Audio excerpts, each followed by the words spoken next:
IPv6. Si nosotros tratamos de comprender por qué tenemos que definir direcciones de Internet, ya no IPv4, sino IPv6, debemos primero partir de que la cantidad de direcciones que podemos generar con 4 bits, que es el IPv4, nos lleva a 4.294 millones. Ahorita lo vamos a analizar. Y ojo, en el mundo ya hay mucho más de 4.294 millones de conexiones a Internet. Por eso ya no alcanza el IPv4. Y tuvieron que crear otro esquema de identificación de conexiones a Internet. No dije de computadoras, ojo, dije de conexiones a Internet, porque resulta que no solo tengo computadoras conectadas a Internet, tengo radios de comunicación, impresoras, celulares, ¿sí? Y además computadoras, tablets, etc. Esto nos lleva a que tengamos una cantidad de equipos electrónicos conectados a Internet impresionante. Por eso necesitábamos aumentar la capacidad de la identificación de los equipos en el mundo. IPv6 pareciera que trabaja en base a 6 bits, pero no es así. IPv6 se brinca de 4 bits que son 32, de 4 bytes que son 32 bits, que es el IPv4. El IPv6, ¿sí? Si fueran 6 bytes, estaríamos hablando de 48 bits, pero no es así. IPv6 trabaja 128 bits. Bien, vamos entonces a ver el análisis de lo que corresponde a esas direcciones. Bueno, lo primero que debemos entender es que para que los dispositivos se conecten a la red necesitan una dirección IP. Cuando se diseñó el IPv4 casi como un experimento, no se pensó en que pudiera tener tanto éxito comercial a nivel mundial, dado que solo se disponía de 2 a la 32 direcciones, esto es 4.294, 967.296 direcciones con una longitud de 32 bits cada una de ellas. Junto con el imparable crecimiento de usuarios y dispositivos, implica que en pocos meses esas direcciones se agotarían. Cuando se empieza a comercializar Internet, no se pensó en que estas direcciones IPv4 no fueran suficientes. Se veía como una cifra altísima, pero ¿qué creen? A nivel mundial esto fue agotado muy pronto. Por ese motivo, y previendo la situación, el organismo que se encarga precisamente de la estandarización de los protocolos de Internet, el IETF, que es Internet Engineering Task Force, esto es a nivel mundial, son los que se encargan de este tipo de detalles, ha trabajado en los últimos años en una nueva versión de protocolo de Internet. Concretamente en la versión 6, o sea IPv6, que posee direcciones con una longitud, ojo, de 128 bits, no de 48, no son 6 bytes, sino son 128 bits. Es decir, 2 a la 128, que nos da posibilidades de direcciones de esta cantidad que no pretendo ni leer. Pero imagínense, aquí son millones, miles de millones, billones, miles de billones, trillones, miles de trillones, cuatrillones, miles de cuatrillones, quintillones, miles de quintillones y sextillones, ¿sí? Dicho de otro modo, 340 sextillones, ¿sí? Imagínense lo que podemos hacer con esas direcciones. Bueno, las características. El esquema de direcciones de 128 bits provee una gran cantidad de direcciones IP con la posibilidad de asignar direcciones únicas globales a nuevos dispositivos. Los múltiples niveles de jerarquía permiten juntar rutas, promoviendo un enrutamiento eficiente y escalable al Internet. El proceso de autoconfiguración permite que los nodos de las redes IPv6 configuren sus propias direcciones IPv6, facilitando su uso. La transición entre los proveedores de IPv6 es transparente para los usuarios finales con el mecanismo de remunerado o renumerado más bien. Fíjense bien.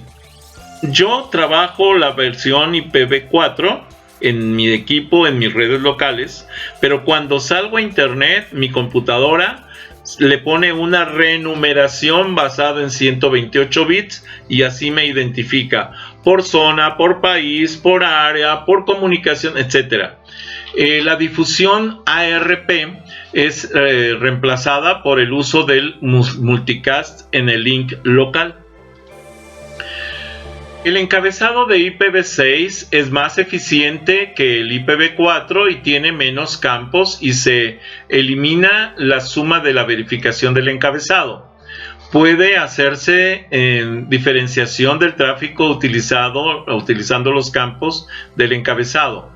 Las nuevas extensiones del encabezado reemplazan al campo de opciones del IPv4 y proveen mayor flexibilidad. Es por eso que en la actualidad las comunicaciones vía internet son mucho más eficientes y rápidas, porque ya los encabezados nos dicen hacia qué área va dirigido esa consulta, esa información que estoy enviando vía internet. IPv6 fue esbozado para manejar mecanismos de movilidad y seguridad de manera más eficiente que el protocolo IPv4. Ojo, IPv6 incluso está pensado en la conexión a internet de los nuevos vehículos, transportes, autotransportes que van a estar conectados directamente a internet y que muchos de ellos van a estar autocontrolados, autodrivers. Se crearon varios mecanismos junto con el protocolo para tener una transición sin problemas de las redes IPv4 a la IPv6.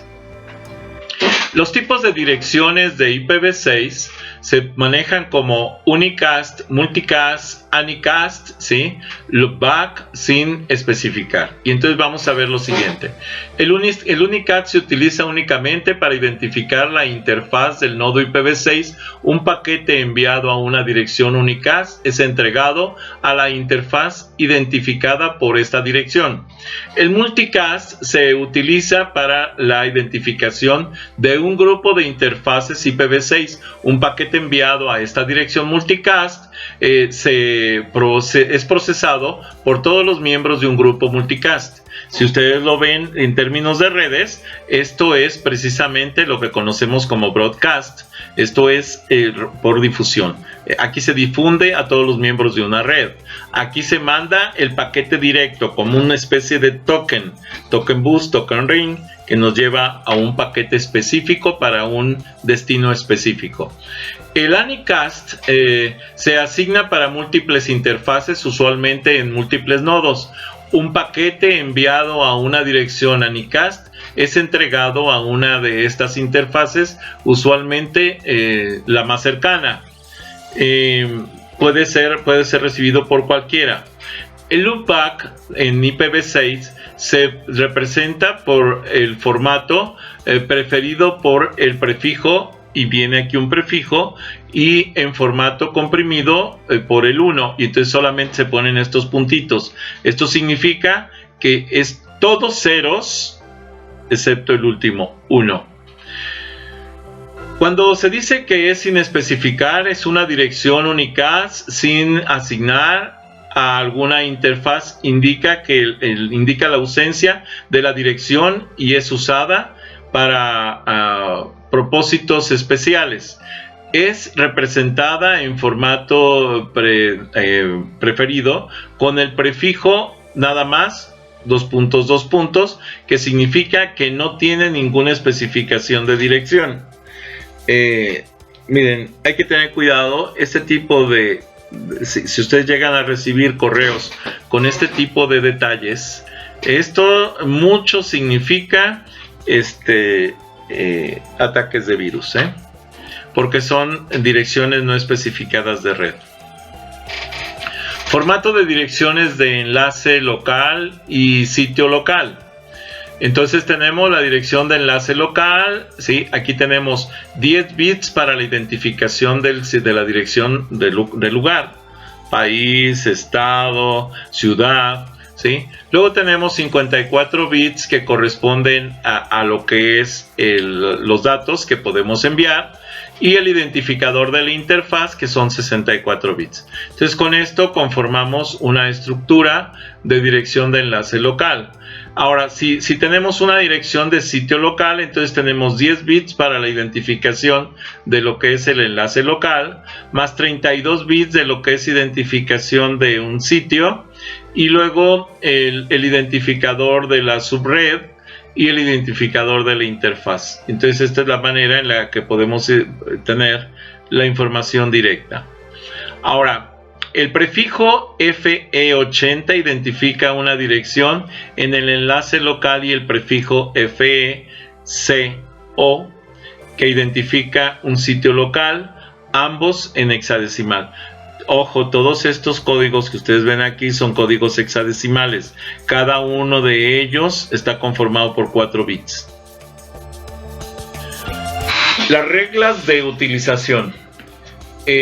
Las direcciones IPv6 son asignadas a interfaces, no a nodos, por lo que cada interfaz de un nodo necesita al menos una dirección unicast. A una sola interfaz se le puede asignar múltiples direcciones IPv6 de cualquier tipo, unicast, anycast, multicast, por lo cual un nodo puede ser identificado por direcciones de cualquiera de sus interfaces. Existe la disponibilidad de asignar una dirección unicast o multicast interfaces para el balanceo de cargas. Una dirección típica de IPv6 consiste en 3 partes, como se muestra en la figura de abajo. La primera, que es el prefijo de enrutamiento; la segunda, que es el identificador de subred; y la tercera, que es el identificador de la interfaz. Esas son los tres componentes fundamentales del prefijo, vamos a decir, del paquete o trama en dirección IPv6. Con respecto a la seguridad, uno de los grandes problemas achacable al Internet es su falta de seguridad en un diseño base. Este es el motivo por el que han tenido que desarrollarse, por ejemplo, el SSH o el SSL, que son protocolos a nivel de aplicación que añaden una capa de seguridad a las conexiones que pasan a través del suyo. Pueden trabajar con redes locales o con redes foráneas, con llaves locales o con llaves foráneas para la identificación del contenido del mismo. Es una forma de proteger una dirección, etc. El IPv6 incluye IPsec, que permite la autenticación y encriptación del propio protocolo base, de forma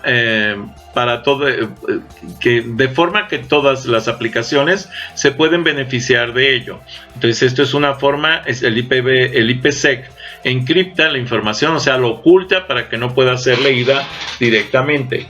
El protocolo IPsec, entonces, estandarizado por el Grupo Especial sobre Ingeniería en Internet, provee las funciones de: limita el acceso a solo aquellos autorizados, certifica la autenticación de las personas que envían los datos, encripta los datos transmitidos a través de la red, asegura la integridad de los datos, invalida la repetición de sesiones para evitar que no sean repetidos por usuarios maliciosos, y los protocolos que respaldan el funcionamiento del IPsec son la autenticación de encabezado, autenticación GDRH, y la carga de seguridad encapsulada, o sea, el Encapsulated Security Payload, ESP. La transición. Es importante recordar que el 3 de febrero del 2011 se agotaron las direcciones IPv4 en el registro central de la IANA. Esto es, desde el 2011 ya la IPv4 no tiene sentido en Internet. La autoridad de asignación de números en Internet, ¿sí? Esa es la autoridad, y declaró agotada el IPv4, por lo que los proveedores de servicios de Internet están acelerando el despliegue de la IPv6 en sus redes para que tanto los nuevos usuarios como los existentes sigan disfrutando del uso habitual y continuado del Internet. Precisamente por ello, la organización encargada de la estandarización de los protocolos de Internet, el IETF, Internet Engineering Task Force, diseñó junto con el propio IPv6 una serie de mecanismos que llamamos de transición y coexistencia. De hecho, era lo que les comentaba, que nosotros utilizamos IPv4, es traducida a IPv6 para salir a Internet. Esto funciona desde el 2011. Actualmente no existe una fecha definida para dejar de utilizar el IPv4 y comenzar a utilizar el IPv6 completamente, por lo que la señal IPv6 se optó por incluir mecanismos que permiten la coexistencia de ambos esquemas de direccionamiento y que a lo largo del plazo permitan tener una transición sin complicaciones hacia IPv6. Estos esquemas son los siguientes: el nodo doble pila de redes IPv4, islas de nodos de solo IPv6 sobre redes IPv4, nodos de IPv4 que pueden comunicarse con redes IPv6 y nodos de IPv6 que pueden comunicarse con nodos IPv4. Y esta es la teoría y la tecnología para la comunicación a través del IPv6. Hasta aquí la presentación.